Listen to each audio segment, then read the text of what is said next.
Knievel get on the plane, I'll be in here with you folks in uniform. There seems to be less wind in here. They might tell you you're on a non-stop flight. Well, I don't think I care for that. No, I insist that my flights stop. Preferably at an airport.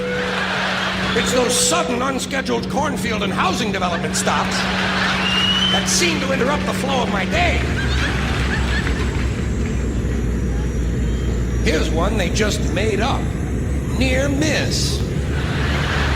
When two planes almost collide, they call it a near miss.